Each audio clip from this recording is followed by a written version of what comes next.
Welcome back to my channel. I'm so glad you're here today, and if you're new, thank you for joining. Today we are going to be DIYing aged vessels, pots, vases.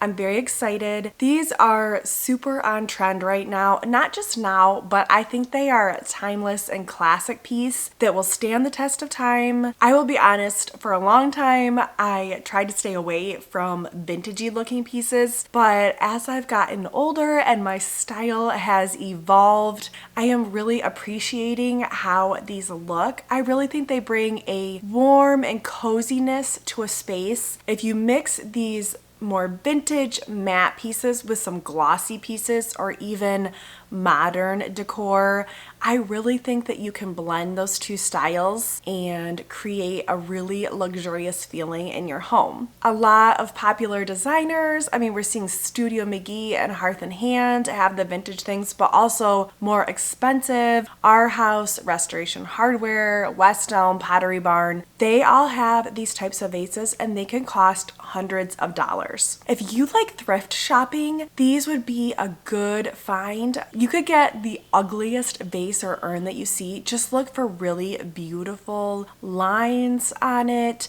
maybe some ridges. That would really make the piece stand out when you end up DIYing it. For these pieces, I used what I had for the most part. I did go out and buy a new one because I was really looking for a bigger pot with a really pretty ridge on it, and I did find that at the store called At Home. I'm so excited. These were very easy. They required minimal materials, so I know that you can do this at home too. So today we are going to do 4 vases. I did 4 different styles for you so that you could really see how these would look using different techniques. I will put links to any products or paint that I can find in the description below. Let me know in the comments below when we're done which one was your favorite. Let's start with the products that we used for this project. So I just grabbed a variety of chalk paint from Hobby Lobby in a variety of taupes. I got a black, a dark brown, a light gray. I also picked up some paintbrushes. I wasn't sure how this project would go, so I wanted some new paintbrushes. I used paper towel and I also used baking soda. Just to put my paints on, I used a paper plate. Very easy. I also grabbed this joint compound, which is actually for drywall repairs, but we had some laying around and I have seen other DIY projects that have used this to give your vases some texture. Let's start with our first project. This was a $30 vase that I bought just a few weeks ago from Target, and it was very pretty, but it was just a little too cream for my space. It was showing up with like this cream pink hue to it on my bookcases, and I knew that I just couldn't live with it the way it was. So what I did was I took some of my wall paint. My walls are painted pure white in a matte finish. I just coated the entire vase in this. It stuck to it really well. I didn't have to do anything to prep this.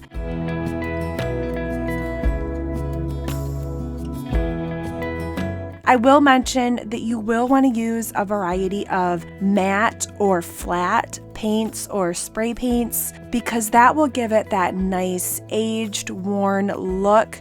If you use something with any type of gloss to it, it's not going to have that worn look on it. Next, I took this Barcelona beige color in chalk paint from Hobby Lobby. It's a very pretty taupey, earthy color. And I also took a damp paper towel. It wasn't very wet at all. And I just did a swiping motion over the entire vase. I knew I kind of wanted to make it look similar to what it was before. So I did a very light coat and kept it really simple. I did a few areas where there were darker spots and lighter spots. I was really just trying to keep this one natural.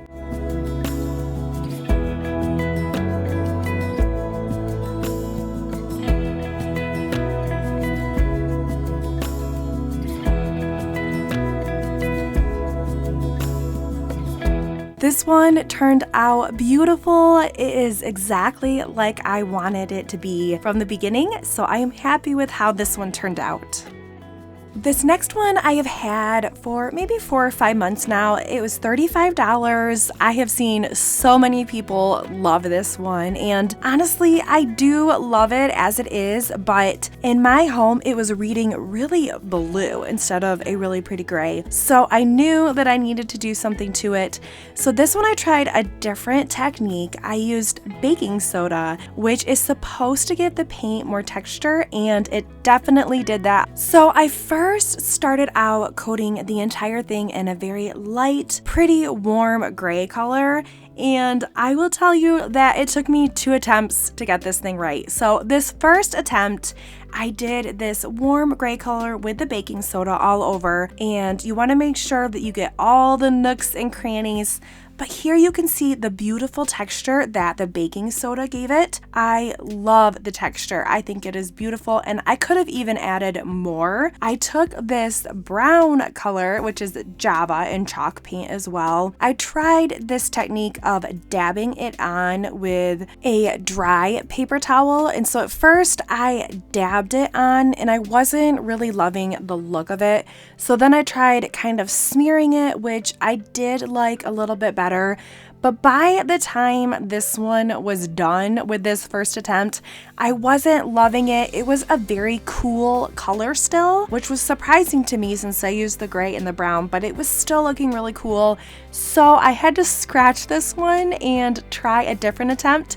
But I wanted to show you this for 2 reasons, because 1, you may like the way that this version turned out, and 2, this is what's fun about DIY projects, especially this type of project where you can do it, and if you don't like it, you can just paint over and start over. So I ended up covering this one with that Barcelona beige, which is again a very taupey, earthy color, and then I decided to layer it with the black chalk paint that I had. And for this one, I decided to also take the paper towel and do more of a very light dabbing on it.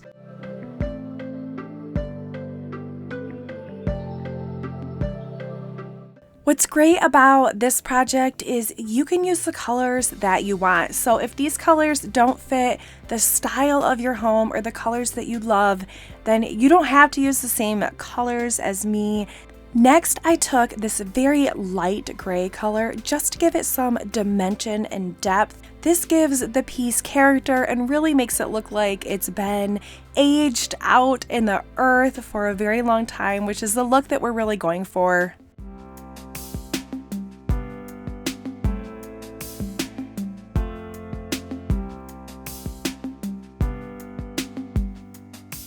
Next, I took black, and this time I used my brush, and I wanted to use sweeping motions. And this was a dry brush, by the way, don't get your brush wet. And I just used sweeping motions over the whole thing. And as you'll see, I did a light layer to begin with to see what it looked like. But in the end, I just kept going because it wasn't exactly how I wanted it to look. So I kept going, added layers of dark spots and lighter spots that really gives it an abstract, random feeling, which is what we want. And in the end, I decided to go a little bit darker. I kind of wanted this vase to be a moody vibe. The spot that I wanted to put it, I really envisioned a darker piece. So that's exactly how it ended up. And I really love how it turned out.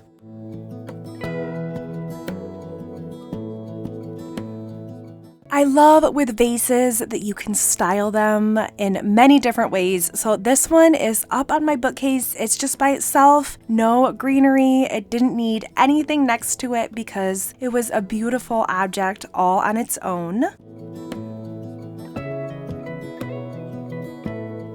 And then I also decided to see how it would look with greenery in it. I picked up a few different greenery pieces for this entire project from Hobby Lobby. They were all 50% off this week. So I just tried this style and I loved it with the greenery hanging down. It gave it a warm, soft vibe.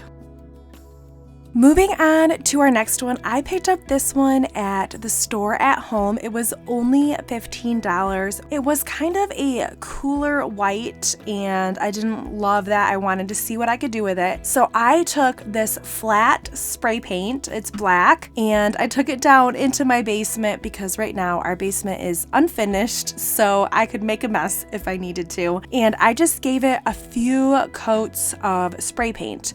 And once it was all dry, I waited a few hours, I brought it up, and I was really thinking about just a subtle, kind of a dirty but earthy look to it, just to give it a little bit of a vintage vibe. So I took the brown color Java and a dry paper towel and just started swiping it. And I just did this all over the entire vase. Also, I did not seal any of these vases. You are welcome to use, if you have a spray paint that's a sealant, that would be amazing, but I didn't do that to any of these. This one I kept simple, and I think it turned out amazing. It's just that brown and black color together. I do think if you did the joint compound on it and maybe some lighter taupey colors, that would look pretty as well. So maybe we'll save that as a future DIY project. I just put some taller stems on this and set it on my kitchen island, and I just think it's gorgeous.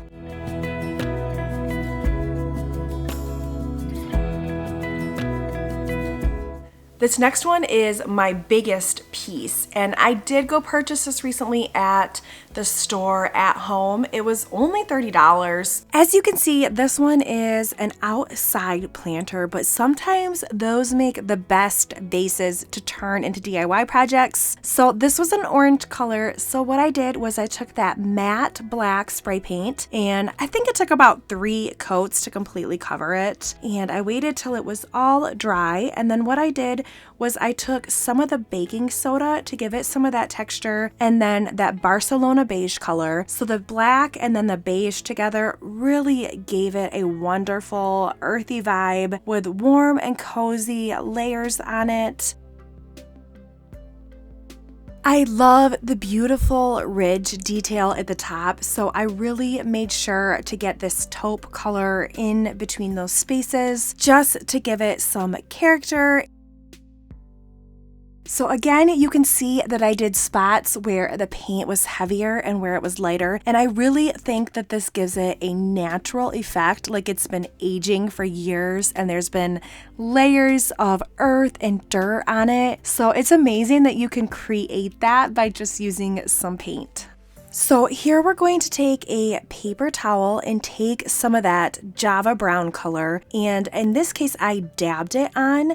I really think that doing different techniques on a piece can help give it that layered look. So I just went all over. I did 2 coats of this because the first time I went pretty light and I really felt like it needed that second coat, but this gives it that dirty look to it. And then I took that Barcelona beige taupey color and I went over the dark brown with this and also dabbed it on. I also smeared a little from side to side, and that also gave it that depth that it needed. But this also made it look like it had some fresh dirt on it, so that made it a really pretty aged, worn look.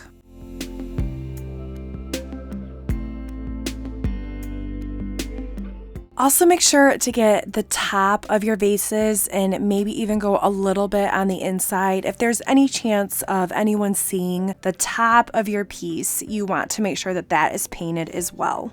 I decided this would look really pretty on my front entryway console. I had a bigger lamp on the other side, and what I did was I took a few garbage bags. If you need to give height to your piece, that's a little trick for you. And I used this olive plant that I got from Target, very popular lately, but as you can see, it wasn't quite full. So I got these olive branches from Hobby Lobby, so they were only $4 a piece, and I think by the end I added 4 or 5 of them, but just wait till you see the end. It looks so pretty, and I would highly recommend these olive branches from Hobby Lobby. They were beautiful. The green color was amazing. So just take your branches and kind of fluff them out to give it that full effect. I really love how this one turned out. It's amazing to think that this was an orange pot not that long ago, and I think it really does look like a true vintage vase.